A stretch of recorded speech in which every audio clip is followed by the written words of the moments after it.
नमस्कार मित्रों, अभिवादन आप सभी का। Good evening.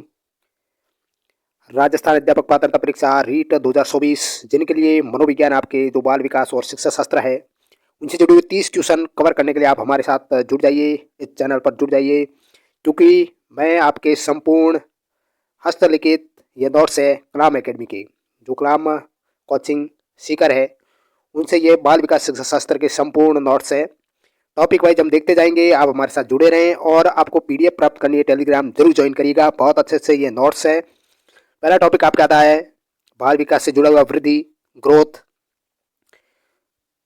इसके अलावा आपको जो टेस्ट सीरीज उत्कर्ष क्लासेज की चल रही है उसमें टॉपिक वाइज हम एमसीक्यू देख रहे हैं और नेक्स्ट क्वेश्चन देख रहे हैं, वो भी आप जरूर देखिएगा ये टॉपिक देखने के बाद। तो चलिए, वृद्धि ग्रोथ से जुड़े हुए नोट्स किस प्रकार है, आपको ज़्यादा ये नोट्स बने हुए आपको मिल जाते हैं, इसलिए आपको यहाँ से काफ़ी कुछ सवाल देखने को मिल जाएंगे। ये कलाम एकेडमी जो कोचिंग संस्थान है उनके नोट्स है। देखो, वृद्धि है यानी ग्रोथ है, उसका तात्पर्य क्या है कि मानव के जीवन में जो आने वाले भौतिक और दैहिक यानी शारीरिक जो परिवर्तन है वो वृद्धि कहलाती है। भौतिक और शारीरिक परिवर्तन मानव के वो वृद्धि कहलाएंगे। वृद्धि के अंतर्गत क्वांटिटेटिव परिवर्तन दृष्टिगत होते हैं, यानी क्वांटिटेटिव यानी मात्रात्मक। वृद्धि मात्रात्मक रूप से बढ़ती है, ये आपको ध्यान रखना। वृद्धि के अंदर परिवर्तन कैसे होंगे? मात्रात्मक रूप से। वृद्धि व्यक्ति के किसी विशिष्ट पक्ष या शारीरिक पक्ष में परिवर्तन से है जो संरचनात्मक पक्ष को दर्शाता है। यानी संरचना कैसी, किस प्रकार ढांचा बना हुआ है, जैसे मानव शरीर हो गया तो उसमें विशिष्ट पक्ष या शारीरिक पक्ष में परिवर्तन होगा केवल, वो वृद्धि कहलाएगी। संरचनात्मक पक्ष यानी ढांचा शरीर का किस प्रकार बना हुआ है वो वृद्धि। वृद्धि व्यक्ति के जीवन काल में एक निश्चित समय तक होती है, यानी परिपक्वता तक। मैच्योरेशन होने के बाद वृद्धि रुक जाती है, यानी एक निश्चित समय है वृद्धि का। वृद्धि आपको वृद्धि से जुड़ा हुआ आगे इनसे जुड़े हुए इस जो नोट्स है इनसे जुड़े हुए क्वेश्चन भी है, ऑब्जेक्टिव रूप से बने हुए हैं, तो आपको पता चल जाएगा। वृद्धि है वो एक निश्चित समय तक होती है, यानी परिपक्वता आने तक वृद्धि रुक जाएगी, लेकिन विकास है वो जीवन पर्यंत चलता रहेगा। वृद्धि का मापन, मात्राकरण व अवलोकन किया जा सकता है। बहुत अच्छा नोट्स है ये, वृद्धि से जुड़ा हुआ इंपॉर्टेंट क्वेश्चन यहाँ से बन सकता है। वृद्धि का मापन भी हो सकता है, यानी हम शरीर की लंबाई कितनी है, ऊंचाई कितनी है, हम माप सकते हैं, चौड़ाई कितनी है। मात्राकरण और अवलोकन कर सकते हैं, देख करके पता लगाया जा सकता है। तो इस प्रकार वृद्धि है वो धनात्मक होती है। वृद्धि हमेशा धनात्मक होगी, ऋणात्मक वृद्धि नहीं होती है, यानी बढ़ता हुआ ही रहेगा। वृद्धि परिपक्वता तक बढ़ती है तो वो धनात्मक होगी, वृद्धि ऋणात्मक नहीं होती। लेकिन विकास है वो ऋणात्मक भी हो सकता है और धनात्मक भी हो सकता है। यानी एक पक्ष में जैसे शरीर के विकास के बहुत सारे पक्ष है, शारीरिक हो गया, मानसिक हो गया, संज्ञात्मक हो गया, तो एक आधा पक्ष बढ़ता हुआ भी दिख सकता है। जैसे शारीरिक पक्ष रुक गया, मानो किसी का बौनापन आ जाता है, तो उसका मानसिक विकास तो होगा, तो इसलिए वो ऋणात्मक भी हो सकती है और धनात्मक भी हो सकती है, लेकिन वृद्धि है वो हमेशा धनात्मक होगी। अब विकास के बारे में, ऊपर हमने वृद्धि से जुड़े हुए, ग्रोथ से जुड़े हुए नोट्स देखे। अब विकास, डेवलपमेंट। विकास परिवर्तनों की उत्तरोत्तर श्रृंखला है, यानी प्रोग्रेसिव सीरीज है। विकास परिवर्तन की उत्तरोत्तर श्रृंखला, यानी विकास हमेशा श्रृंखला में चलता रहेगा, जो गर्भधान से प्रारंभ होकर मृत्यु तक जारी रहता है। यानी कि गर्भधान भ्रूण है जब गर्भ में माता के, वहां से प्रारंभ हो जाता है विकास और मृत्यु तक जारी रहेगा। विकास पूर्व कथनीय, या ये नोट्स आप गौर करना। विकास पूर्व कथनीय यानी हम पूर्व कथन भी कर सकते हैं। क्रमबद्ध है और उत्तरोत्तर परिवर्तनों का प्रारूप है, जिसमें अभिप्रेरणा, अधिगम अनुभव और परिपक्वता सहायक होते हैं। यानी विकास में सहायक तत्व कौन कौन से? अभिप्रेरणा, मोटिवेशन होनी जरूरी है, अधिगम अनुभव भी होता है और परिपक्वता भी होती है। यानी विकास गुणात्मक और मात्रात्मक दोनों होगा, आपको ध्यान रखना है। वृद्धि केवल मात्रात्मक होगी, लेकिन विकास है गुणात्मक और मात्रात्मक दोनों होगा। नेक्स्ट, विकास मात्रात्मक और गुणात्मक होता है, ये आपको ध्यान रखना है। बहुत अच्छा ये नोट्स बनता है। विकास, विकास के बारे में सत्य असत्य इस प्रकार क्वेश्चन बन सकता है, कथन पूछा जा सकता है, कौन सा असत्य कौन सा सत्य है। तो विकास मात्रात्मक और गुणात्मक दोनों होगा। विकास में वृद्धि व ह्रास, धनात्मक व ऋणात्मक परिवर्तन सम्मिलित होते हैं। इंपॉर्टेंट नोट्स, विकास में वृद्धि भी हो सकती है और कमी भी हो सकती है। धनात्मक और ऋणात्मक ये पर्यायवाची, इनके परिवर्तन सम्मिलित होते हैं। मित्रों, आपको बता दूं, राजस्थान अध्यापक पात्रता परीक्षा रीट 2024 जो एग्जाम 27 फरवरी को जो आपके डेट आ चुकी है एग्जाम की, इसलिए आपको ज़्यादा से ज़्यादा हमारे साथ जुड़ जाना है। मॉडल पेपर भी देखने हैं, नोट्स भी देखने हैं। मैं बहुत सारे अपने यहाँ प्ले लिस्ट बनी हुई है, मॉडल पेपर भी चल रहे हैं और इस प्रकार MCQ उत्कर्ष क्लासेस की भी चल रहे हैं। तो आप हमारे साथ जुड़े रहें और ये बाल विकास शिक्षा शास्त्र संपूर्ण 30 क्वेश्चन आपको मैं कवर करवाऊंगा और इसके अलावा शिक्षण विधियाँ ये भी मैं कवर करवाऊंगा। अपने चैनल पर आप जुड़ जाइए। अब विकास से संबंधित परिभाषाएं, यहाँ से कई बार सवाल बनते हैं। विकास से संबंधित कौन कौन सी परिभाषाएं, कौन कौन से मनोवैज्ञानिकों ने परिभाषाएं दी है, किस प्रकार दी है, वो देखते हैं। सबसे पहले हरलोक, EV हरलोक एक महिला मनोवैज्ञानिक थी। उन्होंने विकास के फलस्वरूप व्यक्ति में नवीन विशेषताएं और नवीन योग्यताएं प्रकट होती है। EV हरलोक ने क्या कहा कि विकास के फलस्वरूप व्यक्ति में नवीन विशेषताएं आएगी और नवीन योग्यताएं आएगी। विकास होगा तो विकास नवीन विशेषताएं आएगी, विकास होता है तो, और नवीन योग्यताएं प्रकट होगी। तो ये कथन किसका है? EV हरलोक का। ये आपको ध्यान रखना, बहुत अच्छा ये पॉइंट है और ये यहाँ से सवाल बनता भी है। अब गैसल ने क्या कहा? विकास अभिवृद्धि के संपर्क की अपेक्षा अधिक व्यापक होता है। यानी कि अभिवृद्धि का जो क्षेत्र है वो सीमित है, लेकिन विकास है वो व्यापक होता है। यानी विकास कई क्षेत्रों तक हो सकता है, बड़ा विस्तारित रूप से हो सकता है। ये गैसेल का कथन है। इसका अवलोकन, मूल्यांकन एवं कुछ सीमा तक 3 रूपों यानी शरीर रचनात्मक, शरीर क्रिया विज्ञानात्मक और व्यवहारात्मक में मापन किया जा सकता है। ये गैसेल के कथन है। व्यवहारात्मक संकेत ही विकास के सर्वाधिक व्यापक परिचायक होते हैं। मित्रों, आपको कोई भी मनोवैज्ञानिक का नाम ना देकर के भी विकास की विशेषताएं पूछी जा सकती है। तो ये जो परिभाषा दी है, यहीं से विकास के जो कथन बनते हैं, सत्य असत्य, उसमें तो इस प्रकार ये बन सकता है कि विकास में क्या क्या शामिल है। शरीर रचनात्मक, शरीर क्रिया विज्ञानात्मक, व्यवहारात्मक, इनमें मापन किया जा सकता है। तो ये संपूर्ण परिभाषाओं से ही विकास के बारे में सत्य असत्य कथन बनते हैं। अब हर्बर्ट सोरेनसन का किस प्रकार कथन है? इन्होंने क्या कहा?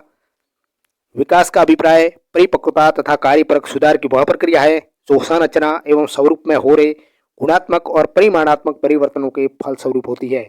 हर्बर्ट सोरेनसन ने गुणात्मक और परिमाणात्मक विकास को बताया है। विकास अभिवृद्धि की अपेक्षा गुणात्मक परिवर्तन का विशिष्ट द्योतक है। यानी विकास, गुणात्मक परिवर्तन ज्यादा होते हैं विकास में। यह हर्बर्ट सोरेनसन का कथन है। नेक्स्ट, इरा गार्डन ने क्या कहा है? व्यक्ति का विकास एक ऐसी प्रक्रिया है जिसका प्रारंभ जन्म के समय से हो जाता है और वह तब तक चलती रहती है जब तक व्यक्ति पूर्णता को प्राप्त नहीं कर लेता। अर्थात विकास आत्मबोध, पूर्ति, अधिकतम संगठन और एकीकरण की पूर्णता की प्रक्रिया है। बहुत अच्छा कथन है इरा गार्डन का, बहुत लंबा कथन भी है। विकास जन्म के समय से प्रारंभ हुआ है, जन्म के समय से ही। इन्होंने क्या बताया? गर्भाधान से नहीं बताया, इन्होंने जन्म के समय से विकास प्रारंभ हो जाता है और तब तक चलता रहता है जब तक व्यक्ति पूर्णता को प्राप्त नहीं कर लेता, यानी पूर्ण नहीं हो जाता। विकास आत्मबोध, पूर्ति, अधिकतम संगठन और एकीकरण की पूर्णता की प्रक्रिया है। ये इरा गार्डन का कथन है। नेक्स्ट, फ्रैंक का कथन क्या है? ये सवाल आ चुका है फ्रैंक वाला। फर्स्ट ग्रेड, सेकंड ग्रेड, इसके अलावा सीटेट, जो भी PGT, TGT, PRT और अदर जो जहाँ स्टेट में टेट से जुड़े हुए जो क्वेश्चन पूछे जाते हैं, DSSB हो गई, जो साइकोलॉजी से जुड़े हुए सवाल, उनके लिए बहुत ही इंपॉर्टेंट क्लास है। ये संपूर्ण आप नोट्स मेरे साथ जुड़ जाइए, क्लास का इंतजार करिएगा, संपूर्ण देखिएगा। आपको साइकोलॉजी में इधर उधर भटकने की जरूरत नहीं होगी। फ्रैंक का कथन क्या है? अभिवृत्ति कोशीय गुणन है और विकास उन अंगों का संगठन है जिसे अभिवृत्ति और विभिन्नता द्वारा निर्मित किया जाता है। अभिवृत्ति कोशीय गुणन है, यह सवाल आ चुका है। यह कथन किसका? फ्रैंक का कथन है। फ्रैंक ने क्या कहा? अभिवृत्ति कोशीय गुणन है। गैरिसन व अन्य, अब गैरिसन ने क्या कहा? जब बालक विकास की एक अवस्था से दूसरी अवस्था में प्रवेश करता है तब हम उसमें कुछ परिवर्तन देखते हैं। ये परिवर्तन कुछ निश्चित सिद्धांतों का अनुसरण करते हैं, इन्हें विकास का सिद्धांत कहते हैं। गैरिसन ने विकास का सिद्धांत कहा है। बालक की एक अवस्था से दूसरी अवस्था में जब प्रवेश करता है तब उसमें कुछ परिवर्तन देखते हैं। ये परिवर्तन कुछ निश्चित सिद्धांतों का अनुसरण करते हैं, तो वो विकास के सिद्धांत कहलाते हैं। अब स्किनर का कथन, स्किनर ने विकास के बारे में क्या कहा? विकास प्रक्रियाओं की निरंतरता का सिद्धांत केवल इस तथ्य पर बल देता है कि व्यक्ति में कोई परिवर्तन आकस्मिक नहीं होता, यानी अचानक नहीं होता। विकास एक सतत प्रक्रिया है, इसकी गति कभी तीव्र और कभी मंद होती है। ये स्किनर का कथन है। विकास एक लगातार प्रक्रिया है और इसकी गति कभी तीव्र होती है तो कभी मंद होती है। नेक्स्ट, डगलस व हॉलैंड के कथन, विभिन्न व्यक्तियों के विकास की गति में भिन्नता होती है। ये भिन्नता विकास के संपूर्ण काल में यथावत बनी रहती है। यानी अलग अलग व्यक्तियों में विकास की गति में भिन्नता होगी, किसी में ज़्यादा होगा तो किसी में कम होगा, और यह भिन्नता विकास के संपूर्ण काल में यथावत बनी रहती है, यानी लगातार बनी रहती है। स्किनर का कथन, एक और स्किनर ने क्या कहा है, यह सिद्ध किया जा चुका है कि वंशकर्म उन सीमाओं को निश्चित करता है जिसके आगे बालक का विकास नहीं किया जा सकता। इस प्रकार यह भी प्रमाणित किया जा चुका है कि जीवन में प्रारंभिक वर्षों में दूषित वातावरण, कुपोषण या गंभीर रोग जन्मजात योग्यताओं को कुंठित या निर्बल बना सकते हैं। स्किनर ने वंशानुक्रम के बारे में भी कथन कहा, वंशक्रम के बारे में, कि अगर बालक का वंशाक्रम है वो कुछ सीमाएं निश्चित करता है जिसके आगे विकास नहीं किया जा सकता। जैसे जीवन में जो प्रारंभिक वर्ष है, अगर वातावरण सही नहीं मिलता है छोटे शिशु को, या कुपोषण का शिकार हो जाता है, गंभीर रोग हो जाता है, तो वो जन्मजात योग्यता है उनको कुंठित या निर्बल वो शिशु आगे जाकर के बढ़ सकता है। अब गैरिसन व अन्य का कथन क्या है, शरीर संबंधी दृष्टिकोण व्यक्ति के विभिन्न अंगों के विकास में सामंजस्य और परस्पर संबंध पर बल देता है। हरलॉक का कथन है, कई बार यह आया है, विकास हलयात्मक और होता है, नियमित नहीं। विकास हलयात्मक होता है, हरलॉक का कथन है, नियमित नहीं होता है। आगे वृद्धि और विकास में अंतर, यहाँ से कई बार सवाल बनते हैं। तो ऊपर हमने परिभाषा देखी विकास की, वृद्धि और विकास के बारे में जो मामूली जो परिभाषा होती है उनकी शुरुआती वो हमने देखी। वृद्धि और विकास के बारे में अंतर क्या है, यहाँ से कई बार सवाल बनते हैं। अभिवृद्धि शारीरिक परिवर्तनों को दिखाता है, ग्रोथ होता है वो शारीरिक परिवर्तनों को दिखाएगा, यानी केवल मात्रात्मक परिवर्तन होते हैं। विकास डेवलपमेंट क्या है, विकास शारीरिक परिवर्तनों को जोड़ते हुए व्यक्ति के संपूर्ण संगठन पक्षों में परिवर्तन को दर्शाता है। विकास में शारीरिक परिवर्तन तो आते ही आते हैं, यानी अभिवृद्धि है वो विकास में सम्मिलित है, विकास अभिवृद्धि में सम्मिलित नहीं है। अभिवृद्धि विकास में सम्मिलित है, जैसे शारीरिक परिवर्तन तो शारीरिक परिवर्तन विकास में शामिल है। इसके अलावा संपूर्ण जो पक्ष है विकास के उसमें परिवर्तन विकास दर्शाता है। जैसे मानसिक परिवर्तन हो गया, शारीरिक परिवर्तन हो गया, संवेगात्मक परिवर्तन हो गया, जो भी ये भाषा संबंधित जो भी परिवर्तन है वो विकास में आएगा। अभिवृद्धि विकास का अंग है, अभिवृद्धि विकास में शामिल है, विकास का अभिवृद्धि एक अंग है। विकास परिवर्तनों को संपूर्णता में संबोधित करता है, अर्थात ये वृद्धि से अधिक व्यापक है, यानी अभिवृद्धि का जो क्षेत्र है वो सीमित है, जबकि विकास का क्षेत्र है वो व्यापक है। पॉइंट 3 क्या कह रहा है कि अभिवृद्धि व्यक्ति के जीवन का काल में एक निश्चित समय तक ही होती है, यानी परिपक्वता तक ही अभिवृद्धि होती है, लेकिन विकास जीवन पर्यंत चलने वाली कर्मिक और प्रगतिशील श्रृंखला है जो कि सार्थक वृद्धि के अभाव में भी संभव है। यानी विकास अगर वृद्धि ठीक प्रकार शरीर की नहीं हुई है तो भी विकास होता रहेगा, यानी बौनापन हो गया तो भी उसमें विकास होगा, मानसिक होगा, संवेगात्मक होगा। यानी अभिवृद्धि केवल शारीरिक पक्ष को दर्शाती है और परिपक्वता तक की होगी, लेकिन विकास उम्र भर चलता रहेगा, और क्रम और प्रगतिशील और सार्थक वृद्धि अगर नहीं होती है तो भी विकास उसमें होता रहेगा, संभव है। चौथा पॉइंट कह रहा है शारीरिक परिवर्तन या अभिवृद्धि अवलोकन योग्य और मापन योग्य है। शारीरिक परिवर्तन यानी अभिवृद्धि का हम अवलोकन भी कर सकते हैं, यानी ये इतनी लंबाई इसकी बढ़ चुकी है, ये बौना रह गया, तो हम अवलोकन कर सकते हैं, और उसका मापन भी कर सकते हैं, यानी कितनी लंबाई है, कितनी ऊंचाई है। इस प्रकार विकास में गुणात्मक परिवर्तन भी सम्मिलित है। विकास में शारीरिक परिवर्तन तो होंगे क्योंकि अभिवृद्धि सम्मिलित है, इसके अलावा गुणात्मक परिवर्तन भी होंगे जो पूर्णतः अवलोकन योग्य या मापन योग्य नहीं है। जो गुणात्मक परिवर्तन है उसका हम मापन योग्य नहीं है, माप नहीं सकते, अवलोकन थोड़ा बहुत कर सकते हैं। अवलोकन योग्य या मापन योग्य नहीं है, लेकिन अवलोकन हम कर सकते हैं। जैसे किसी छोटा बच्चा है तो वो भाषा है, विभिन्न प्रकार शब्द बोलते हैं, तो हम अवलोकन कर सकते हैं इनका भाषा विकास ठीक हुआ है, समयिक विकास, मानसिक विकास, इस प्रकार का थोड़ा बहुत अवलोकन कर सकते हैं। लेकिन अपने को ये जो पॉइंट है वो ही मानना है। उदाहरण जैसे अभिवृद्धि के शारीरिक की लंबाई वजन हो गया, लेकिन विकास अभिवृद्धि से पूर्व गर्भाधान से प्रारंभ हो जाता है, जैसे समस्त गुणात्मक और मात्रात्मक परिवर्तन विकास में शामिल रहता है, ये गर्भाधान से ही प्रारंभ हो जाता है विकास। अब विकास के मूलभूत सिद्धांत, विकास के कौन कौन से किस प्रकार के सिद्धांत है ये देखना है। विकास एक सतत प्रक्रिया है, कंटिन्यूस प्रोसेस, यानी विकास लगातार चलता रहेगा। विकास व्यक्तिगत प्रक्रिया है, इसमें व्यक्तिगत भिन्नता दृष्टिगत होती है, इंडिविजुअल डिफरेंसेज होते हैं, यानी विकास व्यक्तिगत प्रक्रिया है। सामूहिक पूछा जाए इस प्रकार की विकास सामूहिक प्रक्रिया है तो आपको ध्यान रखना नहीं, विकास प्रत्येक व्यक्ति में अलग अलग होता है, उसमें भिन्नता होगी तो विकास व्यक्तिगत ही होगा, तो ये पॉइंट आपको ध्यान रखना है। आगे है विकास एक सुव्यवस्थित क्रम में होता है, अर्थात एक व्यवस्थित श्रृंखला का अनुगामी है। विकास एक सुव्यवस्थित क्रम में होगा, ये भी आपको ध्यान रखना है। यानी छोटा बच्चा हो गया तो उसमें भाषा विकास तुरंत होता नहीं है, उसमें थोड़ा बहुत शारीरिक विकास होगा, फिर आगे जाकर के उसमें मानसिक विकास होगा, संवेगात्मक विकास होगा। तो इस प्रकार विकास एक सुव्यवस्थित क्रम के अनुसार होगा। आगे चौथा पॉइंट है, विकास वातावरण व वंशानुक्रम की अंत्यक्रिया का परिणाम है। विकास में वातावरण भी आएगा और वंशानुक्रम आएगा, यानी वातावरण इंटू वंशानुक्रम, इन दोनों के साथ में मिलने से विकास होगा, ना कि केवल वंशानुक्रम से और ना ही केवल वातावरण से, दोनों के मिलन से विकास होगा। विकास के विभिन्न पक्ष जो आयाम है वो अंतर संबंधित एवं अंतर निर्भर होते हैं। यानी विकास के जो अलग अलग पक्ष है, संवेगात्मक, मानसिक, शारीरिक, वो सारे सारे एक प्रकार से एक दूसरे से संबंधित है और अंतर निर्भर भी होते हैं। जैसे कि सबसे पहले छोटा शिशु है, उसका शारीरिक विकास हुआ, तो फिर शारीरिक विकास होगा, फिर बाद में संवेगात्मक, मानसिक विकास होगा। तो इस प्रकार वो एक दूसरे से वो अंतर निर्भर है। नेक्स्ट है, विकास एकीकृत रूप में होता है, अर्थात बालक पहले अपने संपूर्ण अंग को फिर अंग के भागों को चलाना सीखता है। यानी विकास एकीकृत रूप में होता है, यानी सभी को साथ में लेकर चलेगा। कैसे? जैसे बालक अपने संपूर्ण अंग को फिर अंग के भागों को चलाना सीखता है, इसके बाद वह उन भागों में एकीकरण करना सीखता है।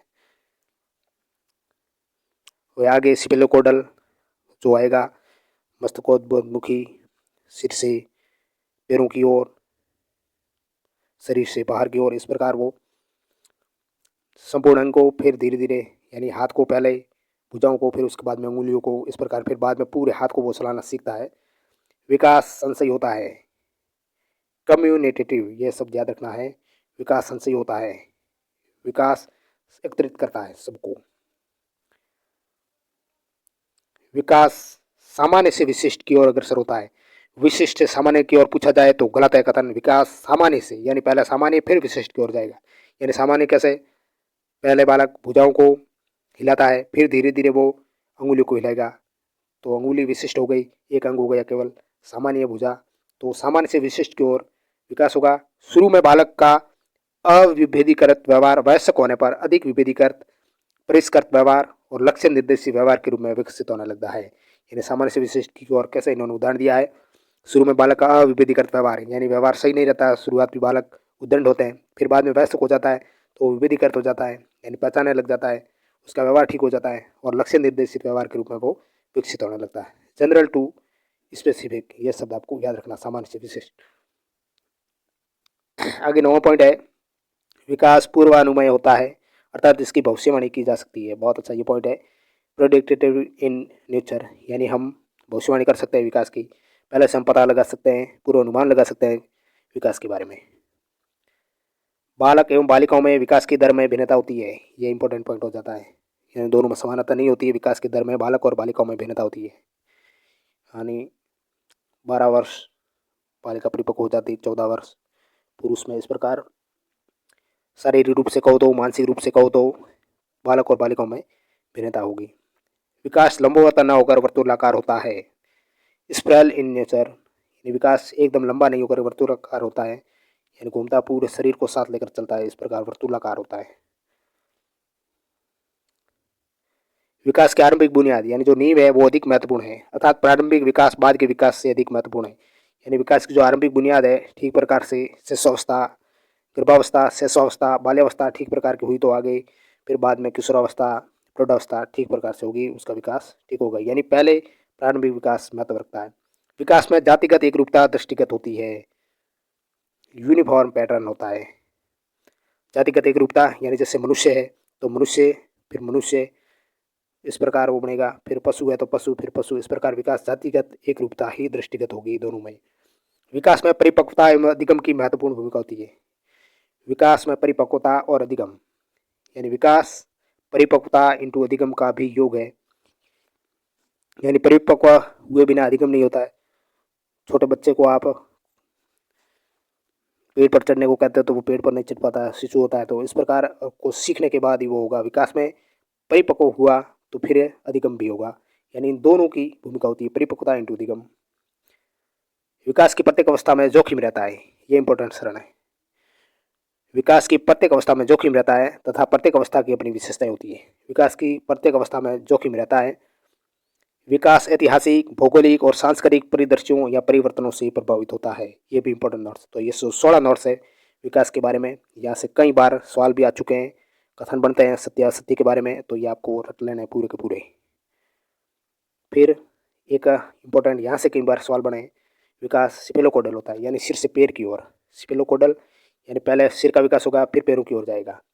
विकास शीर्ष भाग से आरंभ होकर पादी यानी पैर की ओर जाता है। उदाहरणार्थ जैसे भ्रूण हो गया, उसका सिर भाग उसके पैरों से पूर्व विकसित होता है। यानी भ्रूण हो गया तो भ्रूण में सिर का भाग पहले विकसित होता है, फिर बाद में पैर विकसित होते हैं। तो सिर से पैर की ओर विकास चलता है। जन्म के पश्चात भी बालक के सिर का विकास शरीर के नीचे के भाग से पहले होता है। यानी ये जो चित्र दिया है इस प्रकार सिर से लगाकर पैरों की ओर विकास होता है। फिर एक शब्द आपको ध्यान रखना है, प्रॉक्सिमल डिस्टल विकास होता है, यानी केंद्र से परिधि की ओर, यानी अंदर से बाहर की ओर विकास जाएगा, शरीर से दूर की ओर जाएगा। विकास शरीर के केंद्र भाग से शुरू होकर बाहर यानी परिधि के भागों की ओर बढ़ता है। उदाहरणार्थ जैसे रीढ़ की हड्डी का विकास पहले होता है और अंत में कंधे फिर कोहनी से होते हुए उंगलियों तक पहुंचता है। अर्थात शिशु पहले संपूर्ण शरीर और बाद में किसी विशेष भाग जैसे उंगलियों को काम में लेता है, तो वो हो गया प्रॉक्सिमल डिस्टल यानी केंद्र से परिधि की ओर। ये दो सिद्धांत ये विकास के बारे में कई बार इनसे जुड़े हुए क्वेश्चन आए हैं। इस प्रकार होता है केंद्र से परिधि की ओर यानी अंदर से बाहर की ओर, प्रॉक्सिमल डिस्टल। हरलोक का एक कथन आपको ध्यान रखना है। हरलोक के अनुसार विकास दृष्टिगत होता है। हरलोक ने कहा है कि विकास दिखाई देता है किस प्रकार, जैसे आकार में परिवर्तन, चेंज इन शेप, आकार में परिवर्तन होता तो वो अभिवृद्धि हो गई विकास में जो सम्मिलित है। इसके अलावा अनुपात में परिवर्तन, चेंज इन प्रोपोर्शन, इसके अलावा पुराने लक्षणों का लोप हो जाता है। यह हरलोक के कथन है। नवीन लक्षणों का प्रकटीकरण हो जाता है। आकार में परिवर्तन, अनुपात में परिवर्तन, पुराने लक्षणों का लोप और नवीन लक्षणों का प्रकटीकरण, यह हरलोक के अनुसार विकास में सम्मिलित है। आगे अभ्यास प्रश्न, इनसे जुड़े हुए क्वेश्चन। तो क्वेश्चन किस प्रकार बनता है इस टॉपिक से, मात्रात्मक व्यक्तिगत क्षमता रूपी प्रक्रिया को क्या कहा जाता है। यह रीट लेवल 2 2017 में सवाल आ चुका है। मात्रात्मक जो व्यक्तिगत क्षमता रूपी प्रक्रिया है वो वृद्धि में सम्मिलित है। अच्छे तरीके से आपको समझ में आ गया होगा। आगे सवाल है विकास का अर्थ क्या है। आर्ट एट लेवल 1 में 2011 में सवाल है विकास का अर्थ क्या है। अभिप्रेरणा व अधिगम के फलस्वरूप होने वाले परिवर्तनों की उत्तरोत्तर श्रृंखला, ये ऊपर परिभाषाओं में हम देख चुके हैं। तो ये सवाल इस प्रकार बनता है। आगे क्वेश्चन नंबर 3 है, निम्न में से असत्य कथन कौन सा है। इनमें से असत्य कथन कौन सा है। विकास सार्थक वृद्धि के अभाव में संभव नहीं है। विकास सार्थक वृद्धि के अभाव में भी संभव है, ये हम पढ़ चुके हैं, इसलिए ये असत्य कथन हो गया। अभिवृद्धि व्यक्ति के किसी विशिष्ट पक्ष या शारीरिक पक्ष में परिवर्तन है, जबकि विकास व्यक्ति के संपूर्ण पक्षों में परिवर्तन है, बिल्कुल राइट कथन है। अभिवृद्धि निश्चित समय तक होती है, जबकि विकास जीवन पर्यंत चलता है, ये भी सही है। वृद्धि संरचनात्मक पक्ष व विकास कार्यात्मक पक्ष को दर्शाता है, ये भी सही है। अब विकास में सम्मिलित है ये सवाल है, तो ये सभी सम्मिलित है। अधिक प्रगति भी, अधिक प्रकटीकरण और अधिक परिपक्वता। आगे 5वां क्वेश्चन, विकास के संदर्भ में असत्य कथन है। विकास जन्म से प्रारंभ होकर जीवन पर्यंत चलता है। विकास गर्भाधान से यानी जन्म से पहले भी शुरू हो जाता है, इसलिए ये असत्य कथन होगा। विकास गर्भाधान से प्रारंभ होकर जीवन पर्यंत चलता है, ये होगा। विकास में प्राप्तियां और हानियां सम्मिलित है। विकास में वृद्धि व ह्रास भी है और विकास पूर्व कथनीय परिवर्तनों का भी प्रारूप है। नेक्स्ट क्वेश्चन, मानव विकास आजीवन चलता रहता है, किंतु सभी सामान्य बालकों में विकास का क्रम एक सा रहता है। ये कथन विकास के किस सिद्धांत की ओर संकेत करता है। रीट लेवल 1 2021 में ये सवाल आ चुका है। समान प्रतिरूप का सिद्धांत ये सिद्ध करता है कि सभी सामान्य बालकों में विकास का क्रम एक सा रहता है। यह समान प्रतिरूप का सिद्धांत होगा। विकास कभी न समाप्त होने वाली प्रक्रिया, यह विचार किससे संबंधित है, तो निरंतरता के सिद्धांत से संबंधित हो गई कि विकास कभी समाप्त नहीं होगी, तो निरंतर चलता रहता है। ये भी रीट लेवल 2 में 2021 में सवाल आ चुका है। विकास के संदर्भ में असत्य कथन है। विकास विशिष्ट से सामान्य की ओर, स्पेसिफिक से जनरल की ओर, ये तो गलत हो गया। जनरल से स्पेसिफिक की ओर चलता है, इसलिए यह असत्य हो गया। विकास अंतक्रिया का फल है। वातावरण और वंशानुक्रम दोनों के। विकास एक व्यवस्थित श्रृंखला का अनुगामी है। विकास एक व्यक्तिगत प्रक्रिया, ये हम देख चुके हैं। 9वां सवाल है, निम्न में से कौन सा कथन सत्य नहीं है। इनमें से विकास उकसाने या बढ़ावा देने से नहीं होता, ये कथन सत्य नहीं है। विकास उकसावे या बढ़ावा देने से होता है। जैसे अधिगम है तो अभिप्रेरणा की जरूरत है, तो अभिप्रेरणा एक तत्व है जो विकास को बढ़ावा देने में सहायक होता है। विकास की प्रत्येक अवस्था में अपने खतरे हैं, सही कथन है। विकास सांस्कृतिक परिवर्तनों से भी प्रभावित होता है। रीट लेवल 1 2011 में ये सवाल पूछा जा चुका है। विकास की प्रत्येक अवस्था की अपनी विशेषताएं होती है, ये सही है। विकास की अवस्थाएं कौन कौन सी किस प्रकार है, ये नेक्स्ट क्लास सेकंड कल होगी। इसकी पीडीएफ आपको प्राप्त करनी है तो टेलीग्राम जरूर ज्वाइन करिएगा। क्लास अच्छी लगती है लाइक करें, चैनल पर नए तो सब्सक्राइब करें और हमारे साथ जुड़े रहें। Thank you very much.